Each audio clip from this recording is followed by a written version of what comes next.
The Trojan Horse. Hello or good evening. Today I've decided to tell you a story that happened to me 3 years ago. A story that still makes my blood run cold, and I wonder what would have happened if I hadn't had the genius reflex I had that night. Warning, this story is very long, so feel free to grab something to eat and or drink while you read because, believe me, it's a long read. Before I begin, I want to point out that I will be anonymizing myself and the other protagonist in this story to guarantee my anonymity above all else because the troublemaker in this story is still at large. Let's begin, please. This story began in the year of our Lord 2018. COVID hadn't yet arrived. It was a long time ago, and so student parties were a regular occurrence. At the time, I was in my second year of my undergraduate studies in my hometown and living in a university dormitory. For the sake of the story, I must give you a diagram of its organization, because the suspicious event took place there.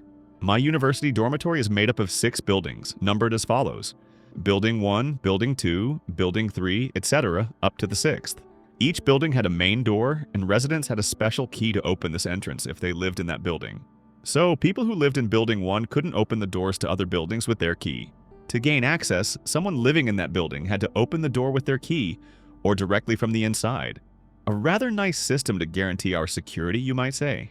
Yes, only. There was one rather strange thing. Indeed, buildings 5 and 6 each had their own main door, but the same key could open the 2 doors of 2 different buildings. Why? Because to access the main door of Building 6, you have to go through the main door of Building 5. Therefore, a resident of Building 6 can open the main door of Building 5, and vice versa. I lived in Building 5.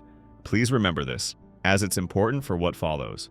Now that you have the map of my university residence and the timeline, we can get to the heart of the matter. Let's get started. I'll call myself Lena. As I said above, this story took place in 2018, more precisely at the end of October 2018. I was in my student room studying when suddenly, I received a text message from a close friend whom I'll call Maxence. He told me that for his birthday, he was organizing a bar hopping. For those who don't know what a bar hopping is, it's a pub crawl. And so he invited me to come. Being a big party girl at heart and liking this friend very much, I gladly accepted his offer. Fast forward a week in time, and here we are on the evening of the bar hopping. I arrive at the first bar designated for the evening and meet Maxence's friends, having a rather good evening. Among the guests, I only knew one by sight. We'll call him Frederick. I'd seen him before because he was friends with my old neighbor and spent a lot of time with him, so I often ran into him in my university residence. And I didn't like him at all. It was physical, we weren't meant to get along. But strangely, the alcohol and the atmosphere of the party made us start talking. It was around 4 in the morning and everyone was dead. I was completely drunk. Maxence was just as drunk, a good number of the guests too, and Frederick was still pretty much standing on his own 2 feet. Personally, I could barely walk straight because I was so drunk, and drunk and unaware of the danger, I decided to leave and walk home, alone in the night and drunk. Frederick arrived and told me he'd walk me home because it was very dangerous for me to go home alone like this. He asked me if I still live in the same university residence, and I say yes, and we start walking towards it, greeting the other guests and Maxence, who saw me leave with his friend. During the walk, I sober up a little, but only slightly as I still don't walk very straight. Frederick seems in great shape. We laugh and chat together. I tell myself at that moment that, after all, we can reach common ground, especially since he's one of Maxence's best friends. And Maxence is also a friend who means a lot to me. We might as well get along with Frederick after all. We arrive at the main door of Building 5 and I thank him for walking me home, wish him a good evening, and hope to see him again soon for a beer with him and Maxence. And then Frederick says to me, "Wait, I'll walk you straight to your room." Why did he want to come to my room? I don't know the guy, even though we were talking well. And especially once inside the building, I was safe. He could leave now and let me continue alone. I tell him I can manage on my own, but he insists heavily. And to find an excuse to get me to lead him to my room, he says, "Besides, I'm really thirsty. Could I have a glass of water?" My brain is at war. I have a very bad feeling, and I'm still quite drunk, unlike him. If I refuse, he could very well force me. So I decide to accept, but I have a genius reflex. I live on the very top floor of Building 6, and the elevator isn't working anymore. Sorry in advance for the journey you'll have to make with me. It's a complete lie, of course, since I live in Building 5. And he tells me it doesn't bother him, smiling. Trembling, I opened the main door of Building 5 and we walked in a deathly silence where only our footsteps echoed in the corridor towards the main door of Building 6. I unlocked it and we climbed the stairs. We almost reached the top floor and he was still behind me. My bad feeling was growing and I felt like I was trapped. Why did he absolutely want to know where I was staying? It wasn't normal to insist so much. While I was lost in my thoughts, we arrived at the top floor. My second stroke of genius. I head to the shared bathroom and decide to splash some water on my face in the room's sink, pretending to Frederick that I was dying of heat and couldn't wait another second to freshen up. He decides to do the same, and I take advantage of this to tiptoe away at first. Then, I sprint in reverse to the third floor of Building 6 and lock myself in the shared bathroom on that floor and wait.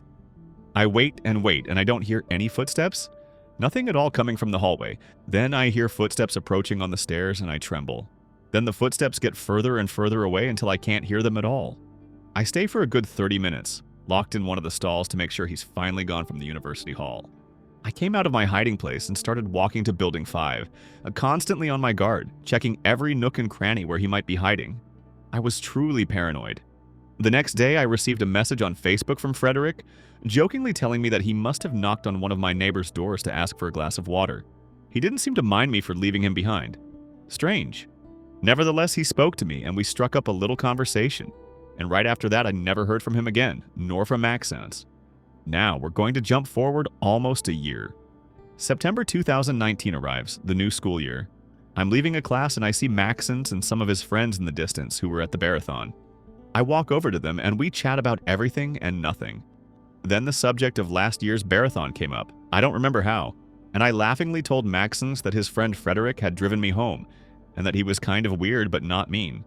Then Maxence looked at me coldly and said harshly, "Don't talk to me about that asshole Frederick. He forced himself on a girl at a party this summer."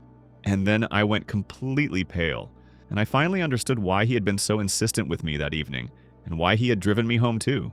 He likely used the excuse of needing water just to linger and get closer to me in a way that wasn't just friendly.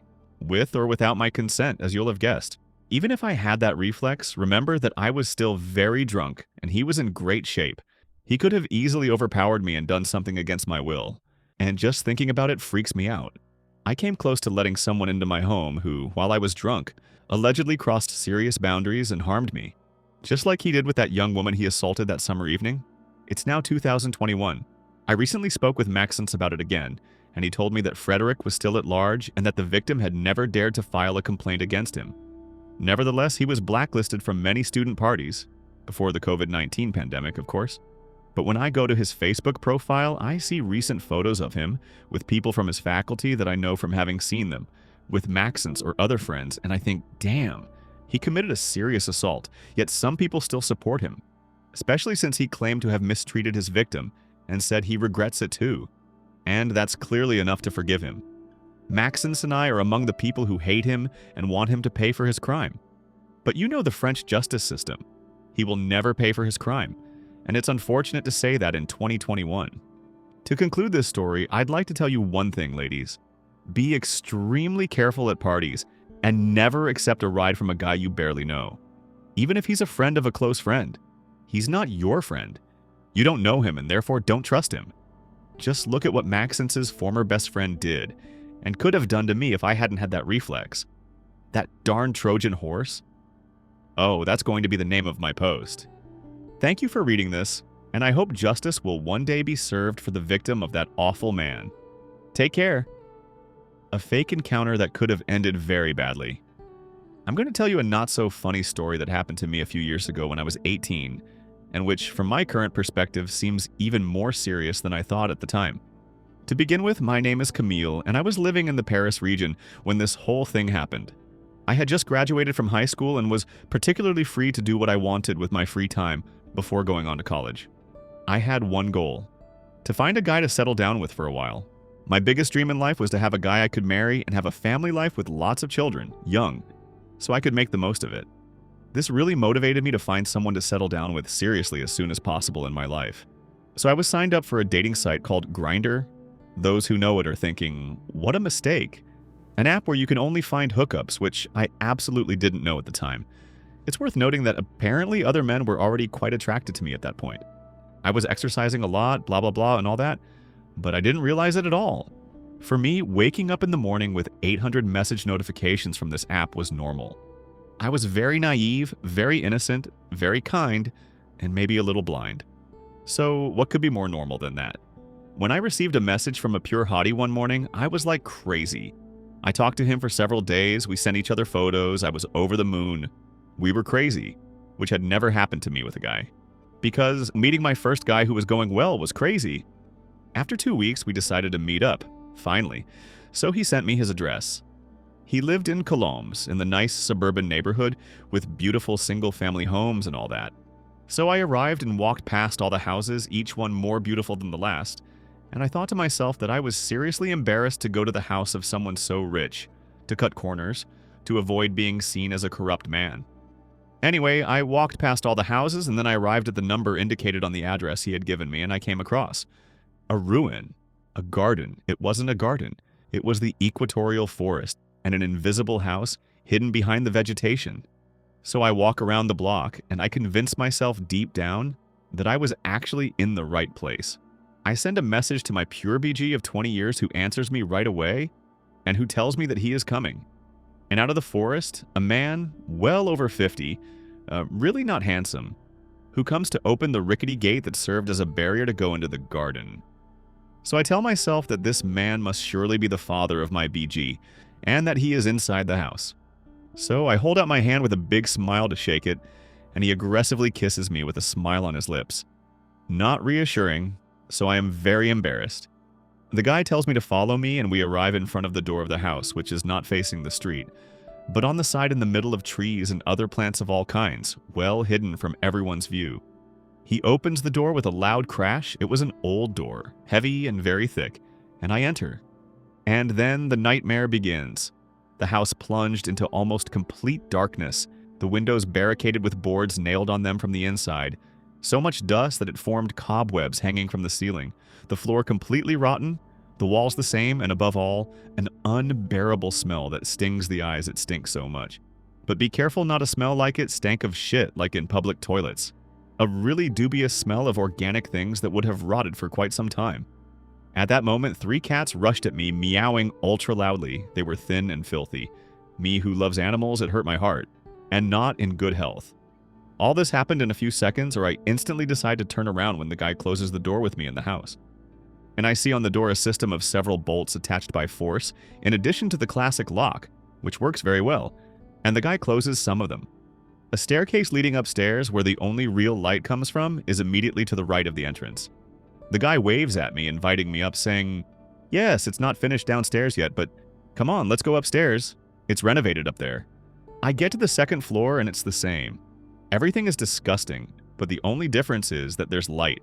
He tells me to take the first door on the left, and then the most incredible thing I've ever seen happens. I don't even know where to begin.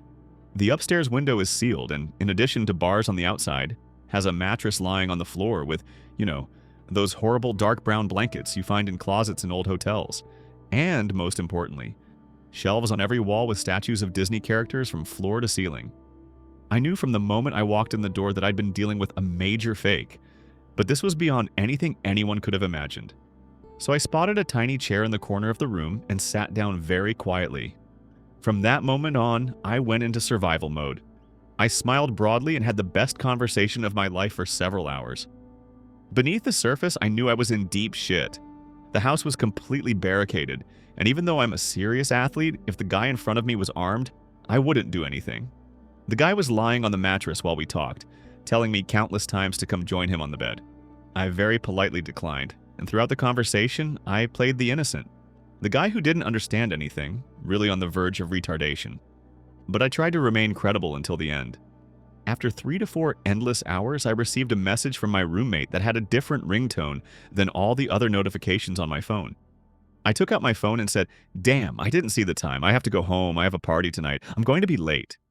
Just between you and me, a lame excuse. I grabbed my things and told the guy I had to go now, and that we'd continue talking via text, LOL, and that we'd see each other again soon anyway. The guy went downstairs with me to the door, which I tried to open because they weren't regular locks. They were some weird system that didn't require keys, like pull the pin and the bolt will fall. And I couldn't do it. I told him, and the guy fiddled with the locks with his fingertips and said, "Wait, I'll get the key." It took him 15 minutes, watch in hand, to come back. 15 minutes where I wondered how I was going to be cooked by this madman who lived in there in the middle of this pestilential smell that burned my lungs. Suddenly, he opens the door using 3 different keys, and I finally see the outside. I pass under his arm with which he opened the door, cross the forest which served as his garden, and jump the fence. I ran away faster than the speed of light to my house. Namely, this guy harassed me for months after this meeting with lots of different phone numbers, and months later he stopped. And over time, thinking about it, I told myself that this guy must not have been the owner of the house because he had not used keys to open the door to enter the house, but that he had keys that opened padlocks crudely fixed to the inside of the door. That the house was absolutely not being renovated, and that it still looked a lot like a squat. And compared to the smell inside, I have never smelled such a smell, except once, and this is the reason for my panic years later. It was when I found decomposing hunter's game in the forest. Without realizing it, my brain made an instant connection with the smell of the house in Colombes, and at that moment I panicked. The house smelled like a corpse, and I wish I hadn't realized it at the time. I would have called the police right away after leaving, if only to check that nothing serious had happened inside. Anyway, the story was long. I tried to give as many details as possible so you could relive the scene with me. I hope you enjoyed this completely improbable story. Thanks for watching. You're officially part of the Survivors Club. If you want more chilling true stories like this one, hit that subscribe button. It really helps me keep digging up the craziest stuff from Reddit and beyond. Check out the other videos on my channel. Catch you in the next video and stay safe out there.